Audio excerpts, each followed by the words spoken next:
Mon téléphone a vibré sur le comptoir. C'était ma sœur, Manon. J'ai souri, m'attendant à une question sur les arrangements floraux pour son mariage. À la place, le texto disait « Salut, on est un peu à l'étroit avec le lieu. Il n'y a plus de place pour toi au mariage.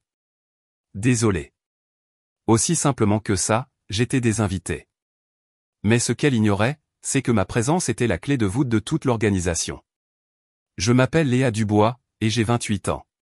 D'aussi loin que je me souvienne, j'ai toujours été la personne responsable dans ma famille. Tandis que ma sœur aînée, Manon, était la star, la jolie fille populaire qui obtenait tout ce qu'elle voulait. J'étais l'organisatrice discrète en coulisses. J'ai bâti ma propre entreprise d'organisation d'événements à partir de rien, coordonnant d'énormes événements d'entreprise et des mariages de contes de fées pour d'autres personnes. Je n'étais ni glamour ni le centre de l'attention, mais j'étais bonne dans mon travail. Je savais comment faire bouger les choses. J'adorais l'odeur des fleurs fraîchement coupées remplissant une salle de bal, le son d'un quatuor à cordes s'échauffant, le regard sur le visage d'un client lorsqu'il voyait son rêve devenir réalité.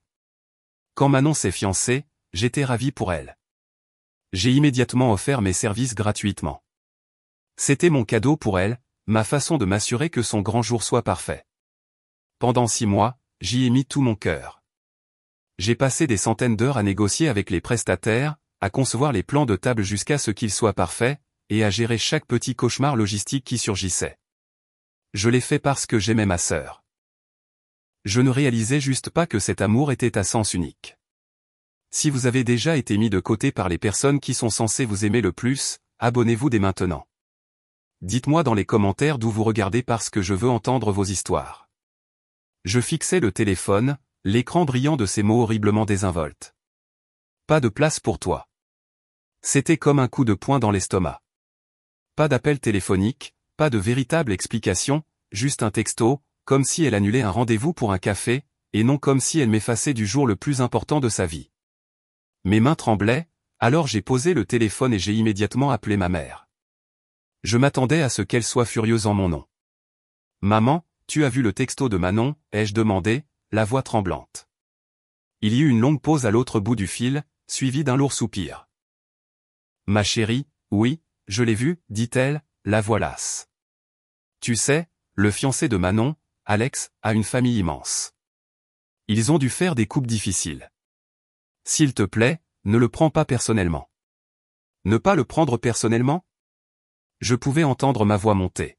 « Maman, j'ai travaillé sur ce mariage pendant 6 mois gratuitement. J'y ai mis toute mon âme. C'était un cadeau, Léa, dit-elle, son ton passant de l'as à sec. Tu ne peux pas lui reprocher un cadeau. Ne rends pas les choses difficiles pour ta sœur. C'est son jour. » J'ai raccroché, me sentant plus glacé qu'avant.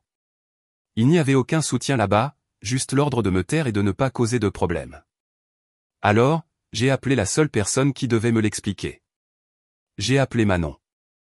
Il a fallu 3 tentatives avant qu'elle ne décroche. « Qu'est-ce qu'il y a ?» répondit-elle, l'air agacé. « Qu'est-ce qu'il y a, Manon ? C'est quoi ce texto ? Tu me désinvites de ton mariage par texto ? » Je l'ai entendu ricaner à l'autre bout du fil. « Écoute, la cousine d'Alex de Lisbonne vient en avion avec ses enfants. Ses sentiments seraient blessés si elle n'avait pas de place. Tu habites à 10 minutes. Tu comprends ? C'est juste une question de chiffres. » Mais j'ai tout planifié, Manon, dis-je, la voix brisée. J'ai choisi le traiteur. J'ai trouvé ce lieu pour toi.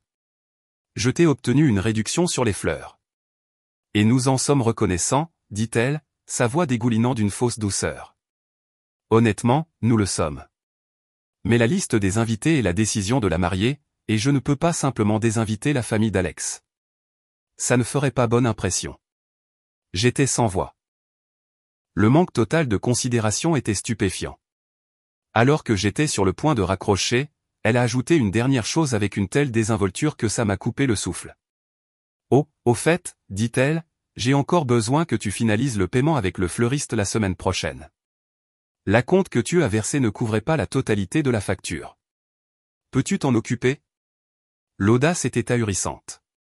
Non seulement elle me voulait hors de son mariage, mais elle s'attendait toujours à ce que je travaille et que je paie pour celui-ci de l'extérieur. Ce fut le moment où quelque chose en moi s'est brisé. Une semaine s'est écoulée dans un tourbillon de douleur et de colère. J'ai essayé d'oublier, de passer à autre chose.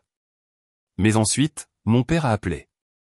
Sa voix était joyeuse au début, me demandant comment j'allais. Je savais que c'était un piège. Alors, la famille se cotise pour un grand cadeau de mariage pour Manon et Alex, commença-t-il. Nous les aidons avec un acompte pour une maison. C'est une grosse surprise. C'est gentil, dis-je, attendant la suite. Ta part est de 1900 €, dit-il, comme si de rien n'était. Tu peux simplement la virer sur mon compte. J'ai serré le téléphone plus fort. Papa, je ne suis même pas invité au mariage. Son ton joyeux a disparu. Il ne s'agit pas du mariage, Léa. Il s'agit de la famille. Vas-tu vraiment être aussi égoïste pour un petit problème de place? Ne punis pas ta sœur. Elle a déjà subi assez de stress. Punir ma sœur? C'est moi qui avais été mise sur le carreau. C'est moi qu'ils essayaient d'exploiter jusqu'à la dernière goutte d'argent et de travail. J'ai alors réalisé qu'ils ne me voyaient pas comme une fille ou une sœur. Ils me voyaient comme une ressource, un distributeur de billets, une aide non rémunérée. Je lui ai dit que je ne contribuerais pas, et il m'a raccroché au nez. Le silence qui a suivi m'a paru lourd. Définitif. Les choses n'ont fait qu'empirer. Quelques jours plus tard, je faisais défiler Instagram sans réfléchir avant de me coucher, et puis je l'ai vu. Ma cousine avait posté une série de photos de l'enterrement de vie de jeune fille de Manon. C'était un brunch somptueux dans ce petit café-jardin que j'avais repéré pour elle, celui que je lui avais dit qui serait parfait. Toutes les demoiselles d'honneur étaient là, riant, tenant des flûtes de champagne. Elles portaient toutes les robes que je les avais aidées à choisir.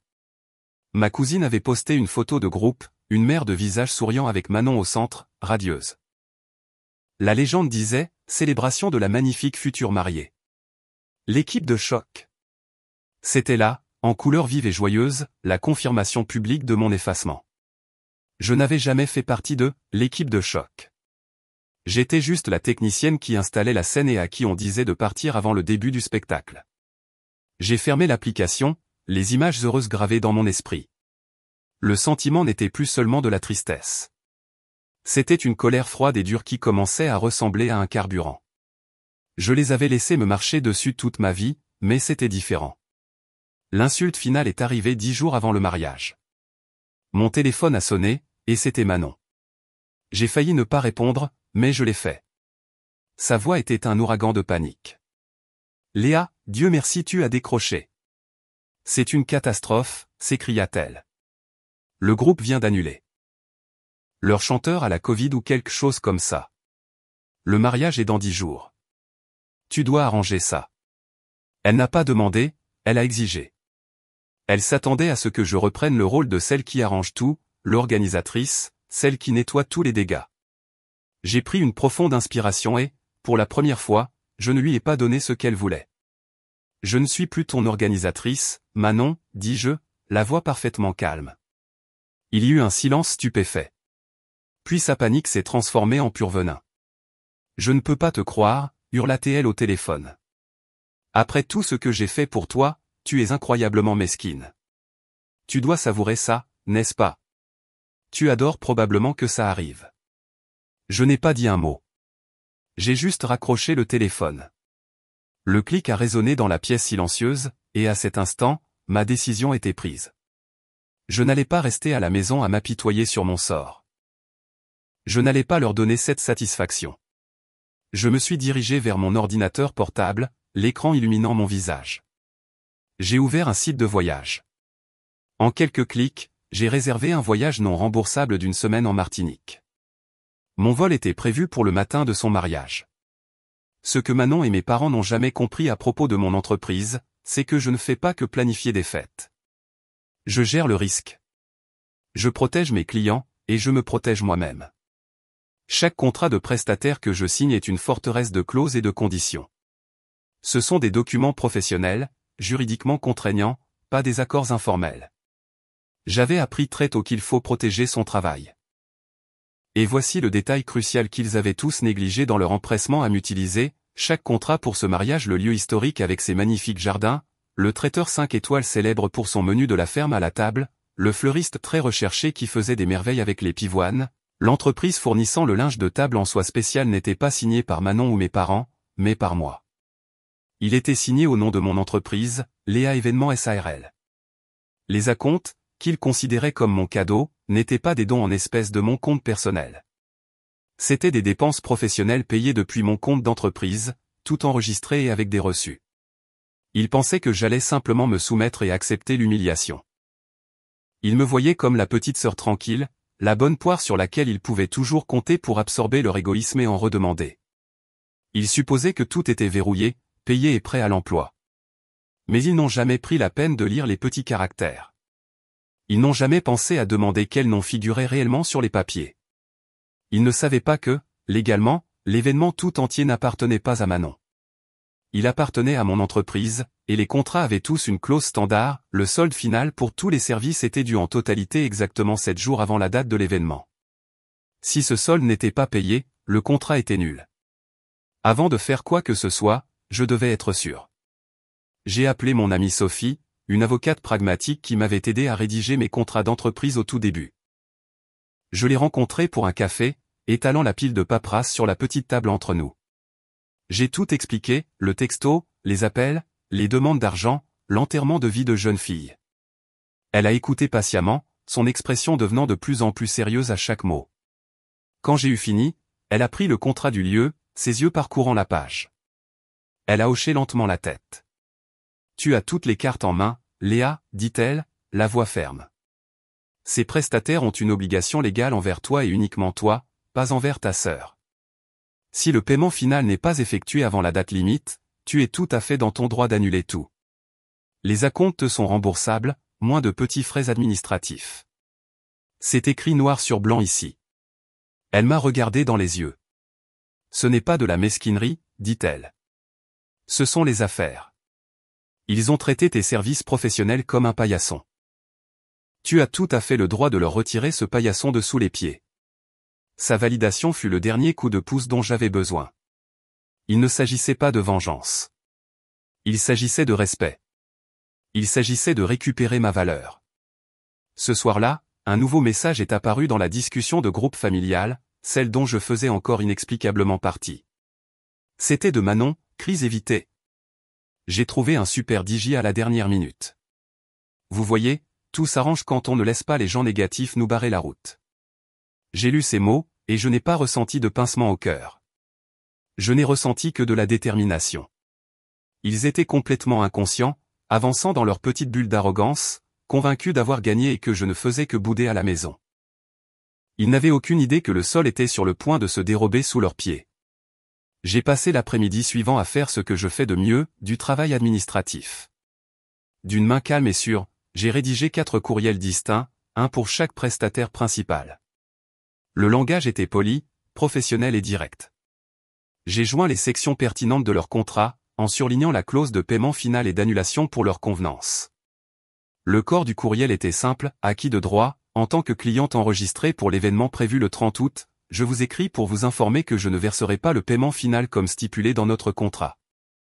Veuillez considérer ce courriel comme un avis officiel d'annulation conformément aux termes de notre accord. Veuillez procéder au remboursement de mon acompte sur le compte professionnel enregistré dans vos dossiers dans les plus brefs délais.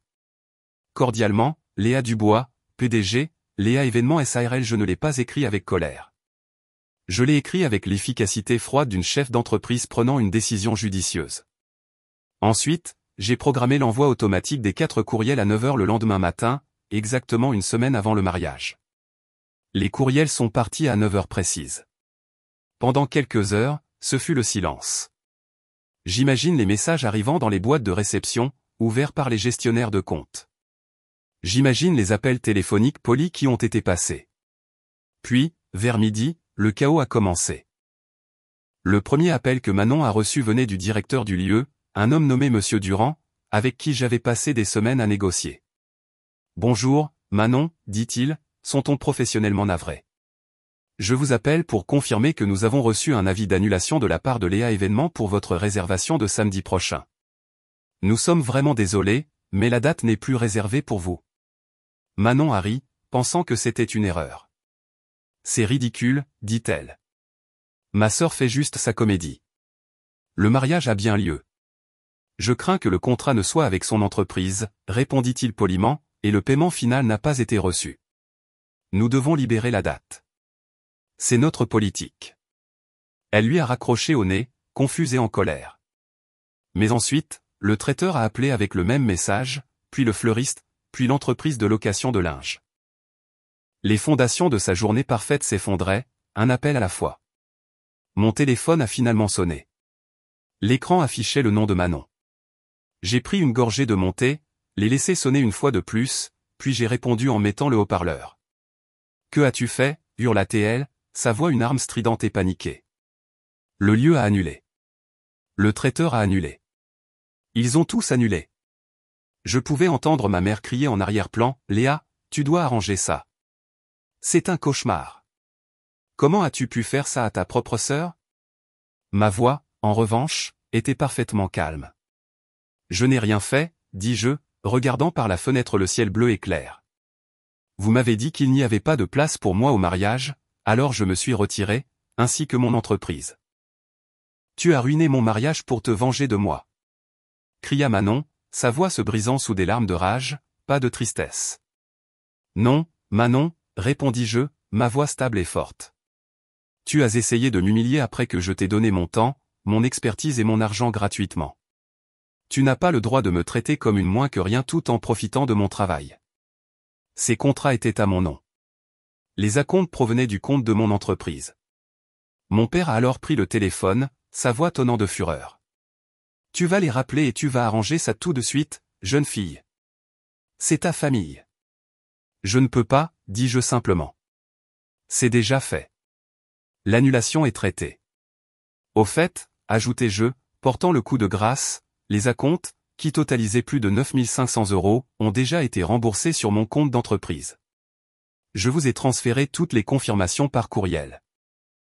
Il y eut un silence de mort, stupéfait, à l'autre bout du fil. Les cris cessèrent. Les hurlements s'arrêtèrent. À cet instant, ils ont enfin compris. Ce n'était pas seulement mon aide qu'ils avaient perdue, c'était le lieu, la nourriture, les fleurs, l'argent. Toute la fondation de l'événement avait disparu, et ils ne pouvaient s'en prendre qu'à eux-mêmes.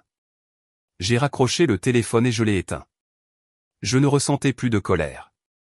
Je ne me sentais plus blessé. Je me sentais légère. J'ai fini de faire ma valise, la fermant d'un zip avec une finalité satisfaisante. Le lendemain matin, pendant qu'ils se débattaient dans un cauchemar de leur propre création, essayant de sauver un désastre, j'étais assise dans un salon d'aéroport. Je regardais les avions décoller et atterrir, sirotant une tasse de café chaud, la carte d'embarquement pour mon vol vers la Martinique posée sur la table. Pour la première fois de ma vie, leur chaos n'était pas mon problème à résoudre. Leur panique n'était pas mon fardeau à porter. Ils avaient voulu un mariage parfait sans moi. Et maintenant, ils n'avaient plus de mariage du tout. C'est là, dans le bourdonnement tranquille de l'aéroport, que j'ai enfin compris que ma valeur n'était pas déterminée par leur approbation ou ma place sur une liste d'invités. C'était quelque chose que j'avais construit moi-même. Ils m'ont perdu ce jour-là, complètement et pour toujours, et je n'ai jamais regardé en arrière. Nous avons tous des moments où nous devons nous choisir nous-mêmes plutôt que les gens qui refusent de voir notre valeur. Se défendre n'est jamais facile, mais c'est toujours nécessaire. Votre histoire mérite d'être entendue. Si vous avez déjà eu à faire un choix difficile pour protéger votre propre paix, partagez votre histoire avec notre communauté dans les commentaires ci-dessous.